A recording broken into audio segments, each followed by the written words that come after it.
Welcome.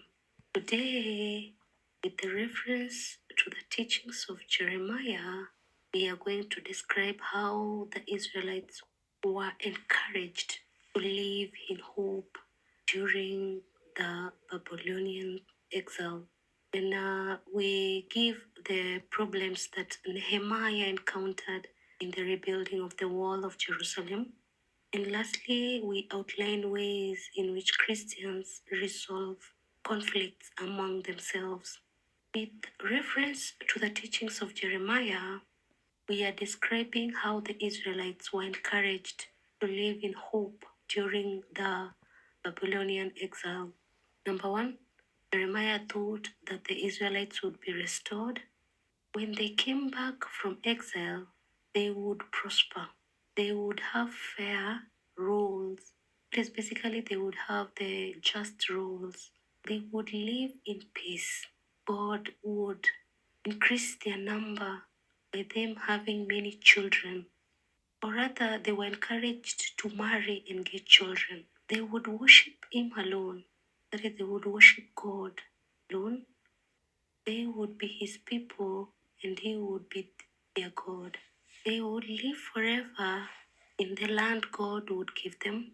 God would give them a king from David's lineage who would rule wisely.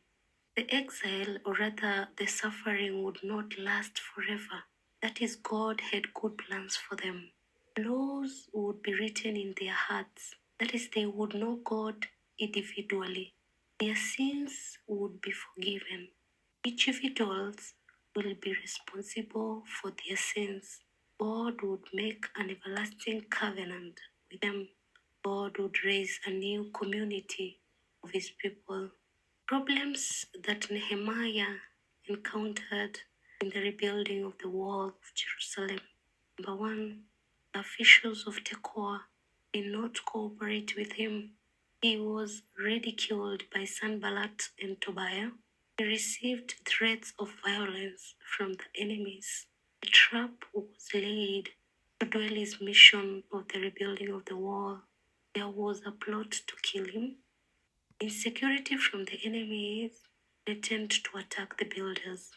False prophets tried to discourage them. That is, the false prophets tried to discourage him.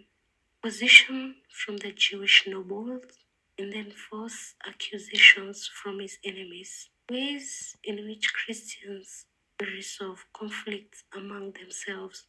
Number one, they pray over the issue. They pray over the problem. They offer guidance and counseling to the affected. The Christians resolve also conflicts by paying visits, or rather talking to the offender, by involving church leaders as arbitrators, by forgiving the one who has wronged the other, or rather you can just say by asking for forgiveness. Willingness by the offender to accept the mistakes made, or rather it is a willingness by the offender to accept liability. And they do this by paying for the damages, withdrawing some privileges for a period of time so that one can reform, by sharing meals, or rather eating together. And number 9, through shaking of hands, that is by accepting greetings. Kindly add more points in the comment section and let me know what video I can do tomorrow. Thanks a lot for subscribing and listening to me. God bless you.